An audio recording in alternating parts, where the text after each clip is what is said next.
right, welcome back to the SilmFilm script discussion, season 2, episode 11. I think we're on board 6. Yep. Seven. Is it 7? 7. Oh, sorry. I meant 7. 7 from the fan. 7. You're My fired. apologies. Sorry. I can only count to 4. I'm a rabbit. Okay, so all right, we're coming into the home stretch, and so we've kind of got episode 3 nailed out. We come to the conclusion of we get the battle scene. We get Finway off on the sideline looking uncomfortable. We get Nerdanel talking to him, gets nowhere, then goes to Feanor.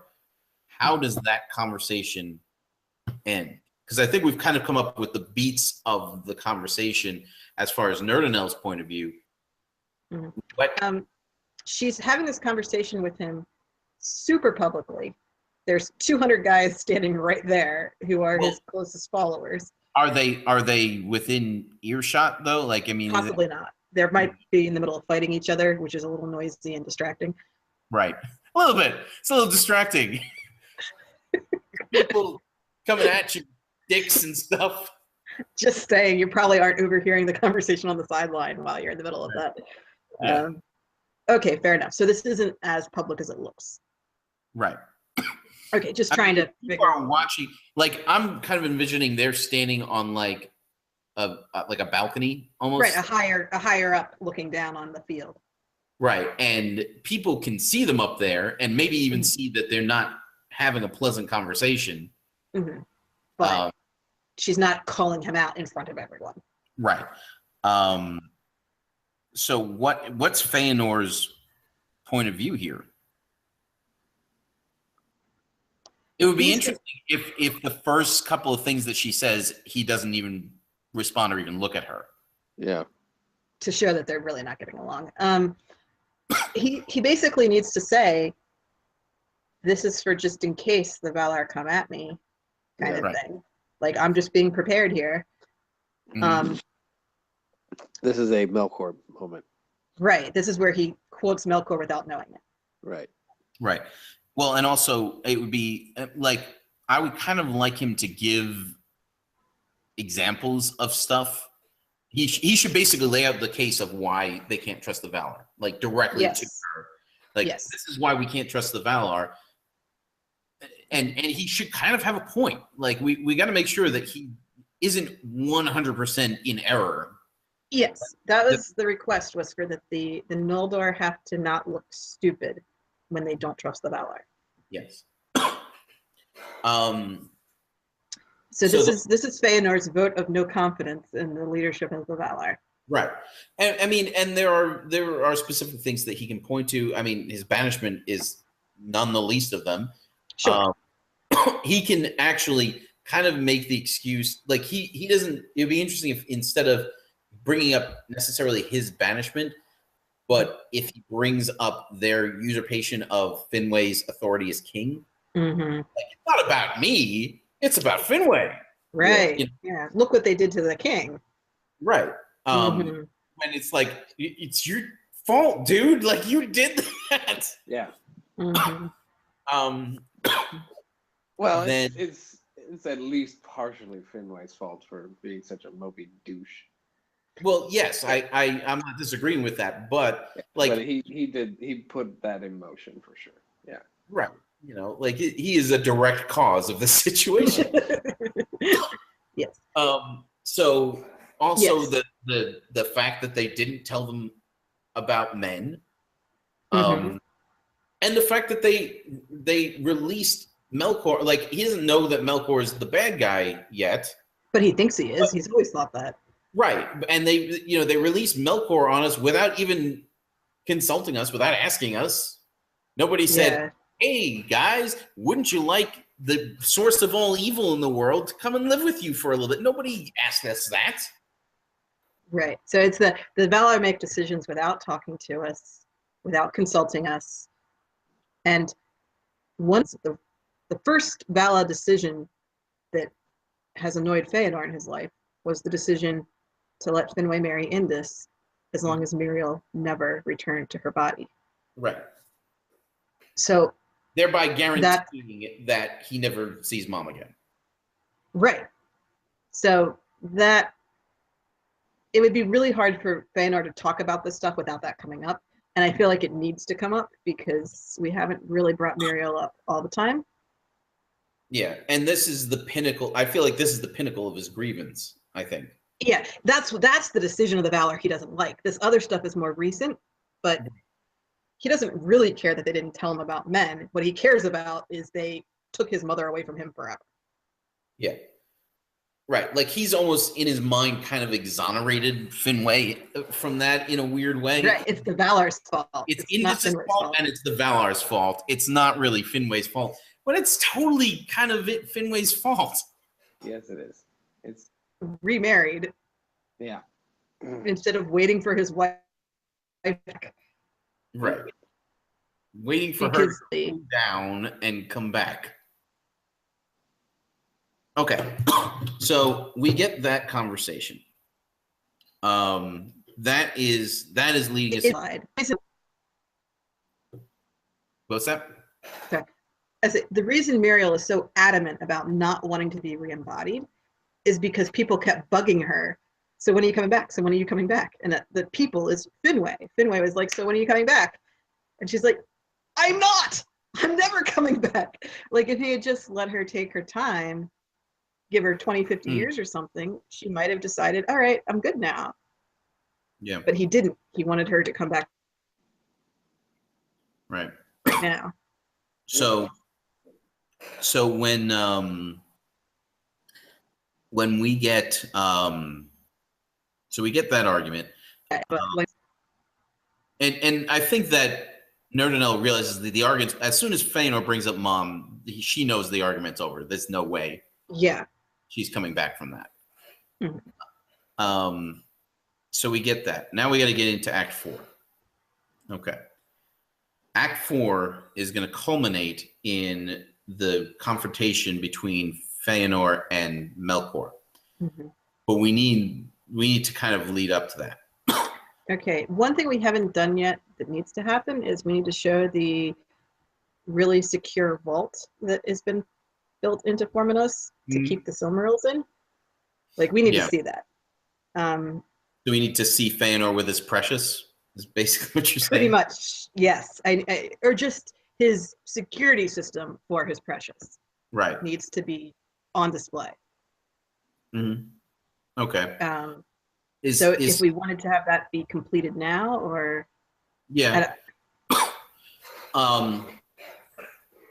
I mean, he could have been working on that in the very first scene, where Finwë's like, "Aren't there more important things to be working on?" He could have been working on the vault.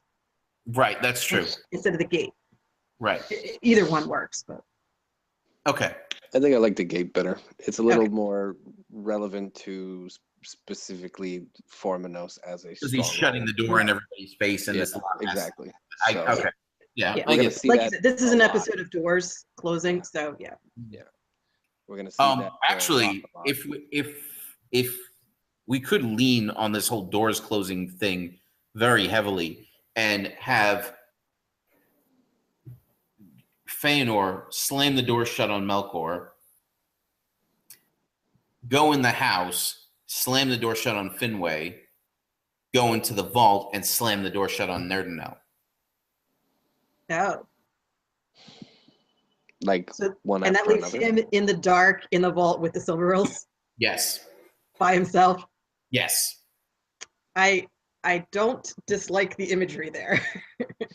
I mean, it would have to be done tactfully in order to not be ridiculous. Yeah. Overly dramatic. Well, he would just have to basically at the end of the episode, before we cut back to Melkor, he slams the gate shut, and then we would have a long tracking shot where he kind of walks all the way from the courtyard through the door to this house where everyone else is kind of doing stuff, and maybe his dad notices him walking by but doesn't stand up or say anything, and his wife notices him walking by.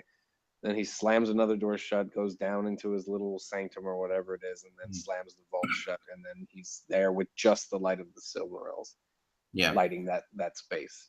And you, Marie, you brought up the Firefly episode Out of Gas discussion boards, and there's actually a particular scene in that episode that I'm now thinking of.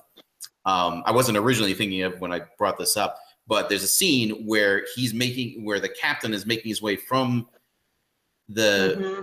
one end of the ship, and he has to make his way all the way to the other end of the ship, and he has to close every single door as he does. Yes. To save the air and the warmth. Right. So yeah, and then we can kind of like fade from the darkness of the vault lit by the Silmarils to the darkness of outside and go back to, or we could fade into behind Melkor looking at the fiery walls of Formonos, and then he turns around and we get that look of seething rage. I would love to see, like, and I brought this up on the discussion boards, I would love to see like cracking almost in his skin and like the fire coming through. I don't know. Like there's a couple of different ways to do breaks it. Into elemental Melkor, and then there's a couple ways to do it. I had suggested during the podcast like actual steam rising from his body, like not comical necessarily, but like very subtle, very faint, like steam. Like his skin is, or his skin could glow a little bit, maybe. I was actually just thinking, what if like his skin is starting to glow a little red? Yeah. And like fiery red, obviously, and like basically the single backdrop for that is the fire on the walls, like the sconces that we talked about before. And when he turns around, like he's kind of got the same effect lighting him up, but it's an internal effect instead. Right. And I'd like to push really close on his face. Yeah. Just like a single almost eruption in his face where it kind of like cracks open, and just for a minute it just goes and then goes away. Yeah. I do think that whatever we do with Melkor there needs to be a step beyond Melkor looks angry. Yes. Like this is not just be a special effect. Right. This isn't the actor just putting on his mad face. This is one of the other things I had suggested was, and I wasn't sure which angle to come at it from. I kind of think we should start piling on the prosthetics, but we could actually add some very subtle prosthetics.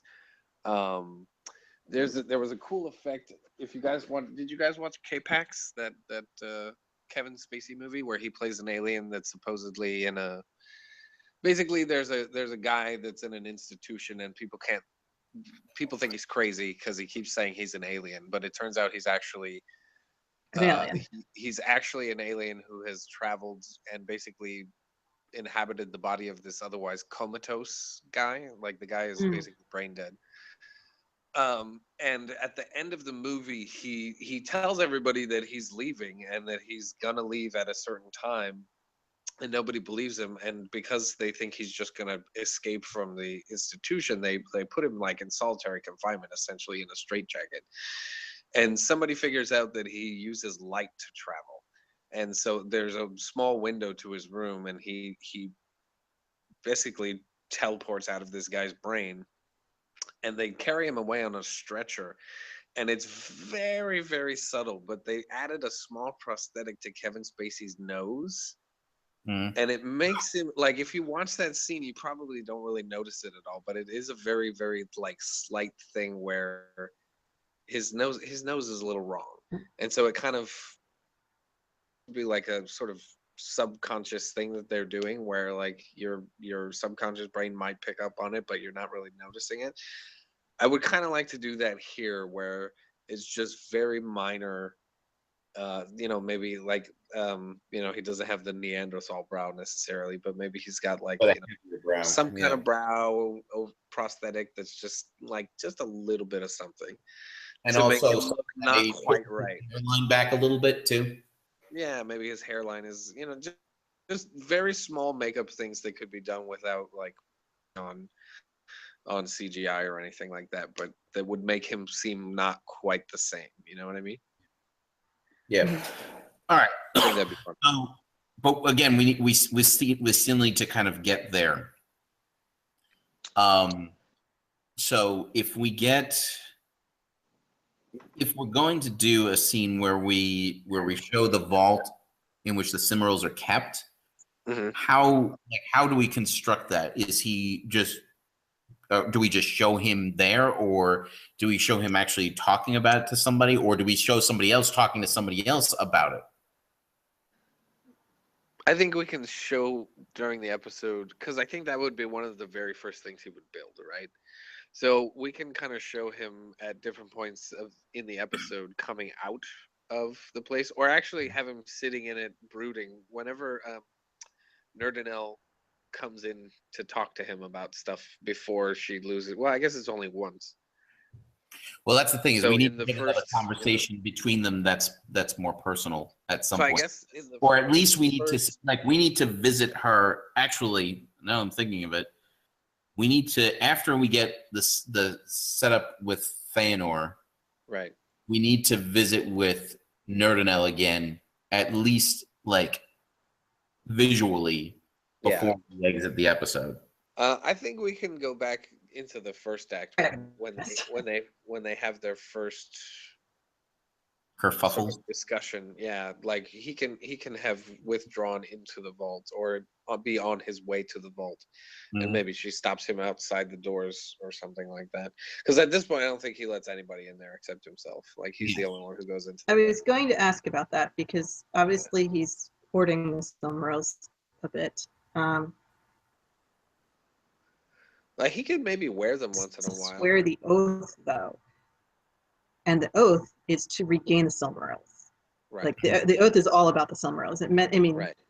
That's what it is. I think he can wear them at different points throughout the episode. I don't. He doesn't need to wear them, but I was wondering if the sons are allowed in the vault. I don't think so. I don't think he wants. Well, then I guess he does need to wear them. The reason. Yeah, I think he needs to wear them at least once during the episode. I don't like, because we established in episode 11 that he's hoarding them and not letting anybody see them already. Well, he's not wearing them in public. Yeah. He's not letting people in public. I don't think he's hoarding them. Well, he doesn't see it as hoarding them from his sons. Like, only I can see the light of the Silmaril. I think he likes to wear them at home from time to time. It alternates between paranoia that they might be lost or something if he has them out of the vault, at least if they're in the vault, he knows where they are, and still wanting to actually just have them to enjoy. So but yeah, I feel like the sons need to have some interaction with the Silmarils before they swear the oath, and we haven't shown any of that yet.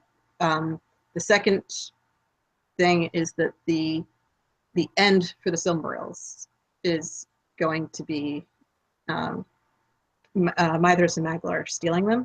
Yeah. And Mithras throwing himself into the lava pit, and MacLeod throwing a Silmaril into the sea. So Mithras and MacLeod will have the Silmarils at the end. And this and the next episode are our last chances to show their interaction with the Silmarils. So maybe could we maybe have Mithras, who's coming off of the high of his battle and the encounter with Fingon, can we have him approach Feanor with some questions? Which I hesitate to do because Feanor just answered most of the questions that Mithras would potentially even ask. Yeah. With Nerdanel, but is there anything? So in the aftermath of the battle, I think in this case, Feanor could actually be a little bit magnanimous and actually bring the Silmarils out for the winning team of sons, and they kind of get to enjoy Madam. Like, it's weird to do anything with the Silmarils other than have them be jewelry, because it's kind of dumb to just have grown people looking at baubles going, "Oh man, these are so awesome!" Like it's kind of hokey. Right. Right. Yeah, there's Um, that. But I mean, he could bring them out, and they kind of. I'll tell you, what, he puts them on display because they're basically Question: a show, right? Yeah. Are they allowed to touch the Silmarils? Hold them in their hands. That's the problem. I don't necessarily know if touching them can look anything less than stupid, right? It's just dumb. No, I just mean you can hold them. I guess, yeah, but he's not gonna. I don't know. It's still dumb. Like it's to have them just in your hand and then you're doing other stuff other than staring at them. It doesn't. It feels very, very weird. Like having them. I agree that crazy. Any scene, like, there's no way that him rewarding people by. So I'll tell you. Here's what I would do. Reads well. He brings them out, and the three, because it's only three brothers, right? The three brothers that won the fight, each get to hold one, and holding a Silmaril, they then make a toast to their victory and their father and the king of the Noldor, and they make like a nice little toast because we're about to have a not so nice thing over the Silmarils. So this is kind of a pleasant moment that's also very weird because they haven't actually fought any battles. It was totally fake the whole time. Like it should be pleasant, like a nice family moment, but it should also be super weird, boosting to violence that wasn't even necessary because they're in. You know what I mean? One way of looking at Feanor at this point is he's a little bit of a cult leader. Yeah. And this particular scene looks a little bit like that. Oh yeah. And I think that's hardcore. So I think we're on the right track. But I want to see the sons interact with the Silmarils. But I also specifically think that only the sons, like this is a party for his boys. Yeah. And basically nobody else. Yeah, just the winners. It's only the winners. Like the other four sons are specifically not invited. Like they are not allowed. Maedhros, Maglor, and Caranthir, maybe. Yeah, that works. Sure, because it's got to be the twins. Because we already know who the other two are, and then so it has to be Caranthir. It can't be anybody else. Yeah, if it's the three, like that I feel like is the best. Yeah, well, it's the only one because we wanted Celeborn to lead, but we also wanted Curufin to be, the brains of the operation, kind of, and then the only other two it could possibly be is the twins because they're on the same team. So that could be one of the reasons why Maedhros is able to get the victory is because Celeborn is in charge, right? But he's clearly out of his depth, and so Curufin is trying the best he can to help him win, but he's not the one in charge. So, basically, they fight about it. Like, Celeborn wants to do something, and Curufin's like, "Oh, you're an idiot," and that's kind of why they. Celeborn and Curufin are going to become this pretty impressive duo, right? But at this point, they're just brothers who fight. Yeah, there's growing pain. So So if we get that scene. And that scene looks super ominous too. Yeah, weird toasting for a it's a weird battle. It's a mock battle that involves Silmarils in a like. But at least this way they're doing something with the Silmarils, and then the Silmarils are kind of in the background and not like let's the toasting is much better than let's just all stand around staring at Silmarils. Right. Yeah. Well, the only thing is I'm mildly concerned that he could even say something super terrible like, "May this be the first of many toasts made in the presence of the light of the Silmarils," or something like that. So they're not holding them anymore. Yeah, no, like they make their toast and then afterwards, I don't know, Maedhros or somebody dumb and naive. I guess Maedhros works fine. Would be like, "Yeah, I hope we get to do this a lot. I hope we get to gather around the Silmarils as a family more often." Yeah. Something well written, but that is still very clearly foreshadowing. Right? Yeah. I'd also like to get that one's not super well written, but something to that effect. I'd also like to get a scene with Nerdanel I'm not sure with whom, but I'd like to get a scene with her expressing her fear that she's losing her sons. Yeah, that should follow up on this, because this is very clear what Feanor's doing. Right. I don't think she's invited either. I don't think she gets to. No, she's not there. I actually she's have with, an idea. she's with the losers, trying to console them about the fact that it's like, look, your father is just. Your father's. Well, frankly, I don't know what the hell your father's doing, but he still loves you. All right. And this is not, you haven't fallen from favor. It's not a big deal. I'm sure he'll wear the Silmarillion out again soon. Wrong. And yeah. Something to that effect. She's trying to do damage control on the people who just got crapped on. Well, first thing, I don't know that necessarily reads as a good scene. However, I have an alternate suggestion before. There could be an element of mommy still loves you, even if daddy doesn't, right? That's gross. That is gross, and that's a little abusive for Nerdanel. I mean, she's at her wit's end with this guy, man. Like, I understand, but that's a really abusive thing. Throwing up the divorce papers, you know. All right. That's how I feel about it, anyway. What my suggestion is, if there's